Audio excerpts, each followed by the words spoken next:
কোথায় যাবা? না কোথায় যাবো? বাবা ফ্রিতে নিয়ে যাবো, ভাড়া দিতে হবে না। পাচ্ছি না বাবু। হ্যাঁ তো বলছো কেন যাবো না? তো পয়সা নাই, হ্যাঁ পয়সা নাই তো। পয়সা কি সবসময় সবকিছু হয়? হ্যাঁ আর বলো না বাবু। ধরবো তোমায়? না পাচ্ছি না বাবু, জানেন তোমার ব্যাগে কি আছে? ব্যাগে কিছু নাই, ওই বিড়ালের মাছ। হ্যাঁ বিড়ালের মাছ। বাড়িতে বিড়াল আছে? হ্যাঁ হাঁটতে পারতা খুব বড় যন্ত্রণা। তোমার ব্যাগটা অনেক ভারী তো। না না বোতল, বোতল। বোতল কুড়িয়ে বিক্রি করো? ও এইখানে এইখানে। আস্তে আস্তে করে নাও। হ্যাঁ বাবু হাঁটতে পারছি না। আর দেখেই তো নিয়ে আসলাম, হাঁটতে পারছে না বলেই তো ঠাকুমা। না তো যন্ত্রণা কোমরের না। তাই হ্যাঁ তুমি আস্তে আস্তে করে নামো।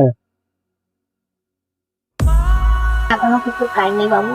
বিড়ালের মাছ, কেন খাওনি কেন? 20 টাকার মাছ নিয়ে এলাম, বিড়ালে খাবে বলে। তুমি খাওনি কেন? পয়সা করে, হ্যাঁ পয়সা করে নিয়ে খাবে? কিছু খাবো।